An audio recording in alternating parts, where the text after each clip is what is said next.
Uyga Samarqand fasonli darvoza o'rnatish hozirgi kunda necha pulga tushadi deganlar uchun Toshkentda Angrenga o'rnatib berishgan. Nalichkalar bilan hisob e'tibor 420, 410 bo'larkan. 2 qavatli shumkali bo'lgan 1.8 listadan tayyorlangan Samarqand fasonli darvozasi 1 kvadrat metr narxi 1 million 400 ming so'mda. Bu aytilayotgan narxlarda esa O'zbekiston bo'ylab olib borib o'rnatib berish xizmatlar bilan bir yerda shaytonchani olamiz, shunday urunga qilib chiroyli holatda o'rnatib berishga. Ustoz akalarimiz ishlarga bitta ko'rib baho beringlar. Nima deydi? Narxi arziydimi yo'qmi? Kommentariyada o'zib bilan qoldi. Hozirgi xonadonga 3 ta o'rnatib berishgan. Hozir narada bolachasi bor. Uni ham bitta tanishtirib o'tib ketamiz.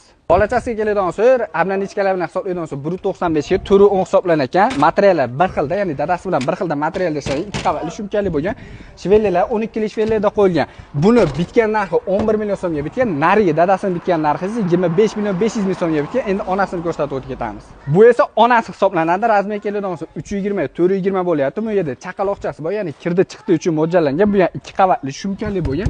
Buni bitgan summasiga keladigan bo'lsa 11 million so'mga tayyor bo'lgan. Obshiy oilaviy Namanganda ko'chib kelishgan ushbu darvozalar Stevej yangi tandirdan uzilgan. Uchalasini narxini qo'shib hisoblaydigan bo'lsa 47 million so'mga tayyor bo'lgan Samarqand fasonli darvoza. Nima deysizlar? Narxi arziydimi yo'qmi? Kommentariyada o'kib bilan qoldilar. Pastda nominal qoldirdi. Soqqalim ostida oldim degan bo'lsa, chiroyli holatda qilib berishadi.